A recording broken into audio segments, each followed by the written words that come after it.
నిన్న పవన్ కళ్యాణ్ గారు ఒక సందర్భంలో మాట్లాడుతూ ప్రశ్నించండి, పరిధులు దాటొద్దు, ఆ పరిధిలోనే మీరు ప్రశ్నించండి అని పెద్ద పెద్ద మాటలు మాట్లాడుతున్నారు. బానే ఉంది పవన్ కళ్యాణ్ గారు, పరిధులు దాటి మాట్లాడొద్దని ఈ రోజు నీతులు చెప్పారు కదా. మరి మీరు ప్రతిపక్షంలో ఉన్నప్పుడు చెప్పులు తీపిచ్చి కొడకల్లారా తోలు తీస్తా నార తీస్తా అని చెప్పేసి ఎంతంత పెద్ద మాటలు మాట్లాడావు. మరి ఆ రోజు నీకు పరిధులు గుర్తు రాలేదా? రీసెంట్ గా కూడా అన్నావు అనుకుంటా, మీరు తొక్కి బట్టి నార తీస్తా, చర్మం ఒలిసేస్తా, పిచ్చి పిచ్చి వేషాలు వేస్తే అని ఎన్ని మాట్లాడుతున్నావు కదా. అప్పుడు అడిగిపోయింది ఈ పరిధి. చెప్పాలి దీనికి సమాధానం. అధికారంలో ఉంటే ఒక రకంగా, అధికారంలో లేకపోతే ఒక రకంగా మీకు పరిధులు గుర్తొస్తాయా? నిన్న ఆయన ఎవరు, మీ ఎమ్మెల్యేనే కదా, పంతం నానాజీ ఏం మాట్లాడుతున్నాడు?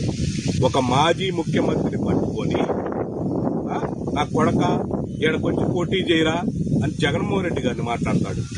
నీకు దమ్ముందా? ఆయన అరెస్ట్ చేపించు.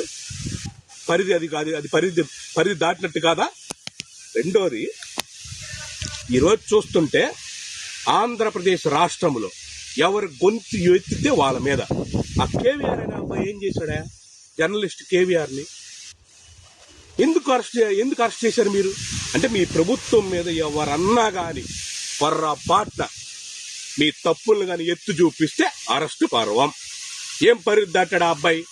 తర్వాత రావణ ప్రశ్న రావణని అతను ఏం చేశాడు? అతను మీరు మాట్లాడిన మాటలు యాజ్ ఇట్ ఈజ్ గా ఏదైతే ప్రతిపక్షంలో ఉన్నప్పుడు ఏవైతే మాటలు మాట్లాడారో, కొడకల్లారా చెప్పులు చూపిస్తా అది ఇదని చెప్పేసి, అయ్యే వర్డ్స్ గతంలో పవన్ కళ్యాణ్ గారు ఇలా మాట్లాడారని చెప్పేసి ఒక సందర్భంలో అన్నాడు.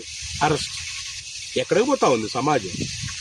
ఇంత దారుణంగా మీ విషయానికి వచ్చేసరికి ఏమో పరిధులు, పరదాలు, తొక్కతోలంటూ పెద్ద ఉపన్యాసాలు ఇస్తున్నావు కదా. మరి ఈ పరిధులు ఏమైపోయినాయా? ఎందుకు మాట్లాడుతున్నావు? ఎంతసేపుడికి చంద్రబాబు నాయుడు గారు తిట్టిస్తే అది చదవడం, అది చేయడం. చిత్తశుద్ధి నిరూపించుకోండి పవన్ కళ్యాణ్ గారు మీరు.